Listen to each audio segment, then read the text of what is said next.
Hey guys, welcome back. As always, my name is Leyzar, and we're going to be taking a look at rotation number 5 of the Incarnon Genesis adapters, and of course, the normal mode as well. Now keep in mind, this used to be rotation number 4, but now it's rotation number 5 because we got a brand new rotation, the whole purchasable Incarnon Genesis adapters that you can still find at Cavalero. The top weapons there are the Boar, the Angstrom, and of course, the newly buffed Gorgon as well. Those are purchasable regardless of the actual rotation at 120 plata pop, but for now, let's take a look at this one. And we're going to be talking power, because I know a lot of you guys are only interested in power. What is the most powerful weapon? You're going to be going for the Mitre Incarnon as your prio number 1. Essentially, this mostly works like the Latron, which is seen as the king of weapons right now, but this one has the added functionality of locking onto targets. The problem with this one, from a DPS perspective, I would love if plus PFS would actually affect the movement of the projectile between targets after the lock-on, but because of that, it gets a little bit sluggish. Not that it's gonna matter all that much in an actual crowded environment. This is your priority number 1. It's an absolutely astonishing weapon. Though it might be harder to charge than the Latron because of the projectile-based attack in its normal form. Second, it's gotta be the Torid. This is an amazing weapon. It's the most powerful beam weapon right now. It's still more powerful than the Boar, which I guess would be something like a second or something of the sort. This is definitely a weapon you want to go for, especially if you dislike the whole, hey, I gotta get headshots to charge the weapon. This one works with body shots, and it should, because it's a slow projectile, it drops off, it's this little infested grenade thing, and you know what? The weapon is powerful in its normal form as well, which is not something I can really say for the Mitre, so do bear that one in mind. Priority number 3, go for the dual Toxocyst. Absolutely love this one. It went from completely irrelevant to an actually good secondary weapon. And finally, for the Atomos.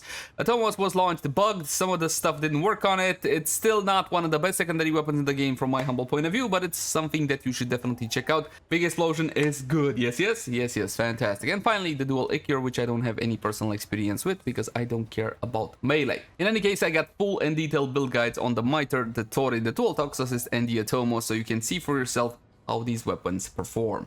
Now, let's have a look at normal mode. We're gonna look at the Warframes that you can choose. One of 3, Hydroid, Mirage, and Limbo. Yeah. My favorite, which is of course totally subjective, is gonna be Mirage. Eclipse, the most powerful buffing ability that you can have on a weapon. The problem with Eclipse, it's so goddamn unreliable. The whole, hey, in the dark I get damage mitigation, which is good, but I can't control it all that well. And in the light I get a damage buff, but also I can't control it all that well, so that's not ideal. Coupled together with her clones and everything, this is an amazing Warframe that has been plagued for years and years for the lack of simple options like, hey, DE, give us a toggle for Eclipse. Pretty please? No? Okay, so there you go.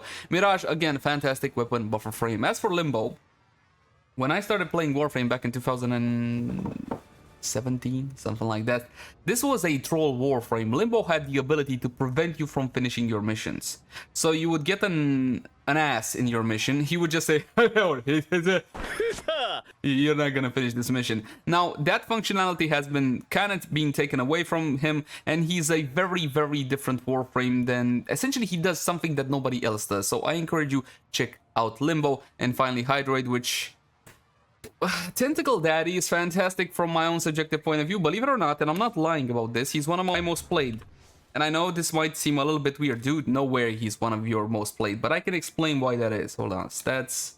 No, equipment, was it equipment? Okay, you go by used, and let's select Warframe. And where the frick is that Warframe? Here you go. Here is Hydroid right here, because back in #today, when you used to farm Kuva in Kuva Survival, you had to have either a Necros with you, or if you didn't have a Necros, you would pick up Hydroid. And I remember being frustrated with everybody showing up as a Necros, and I said, you know what, I'm gonna pick up Hydroid, Pilfering Swarm, Tentacle Daddy everywhere. I used to sit as a puddle on the whole extraction point, and just enemies, when they would get close to damage the thing, would just get sucked up into the puddle, and then I would do my tentacles on everything, so you get the extra life support and all whatnot. He needs a rework, okay? That's the honest truth. Hydroid does need a rework, but he's not completely worthless or useless. Honestly, you should really base your decision on which of these 3 is harder to farm. And I think it's Limbo.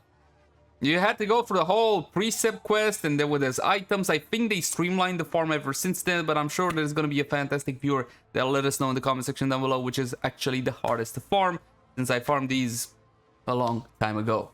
And I do believe, my friends, that is pretty much it. Thank you guys so much for watching. Like, favorite, share, and subscribe only if you enjoy the content. And I'll catch you guys in the next one.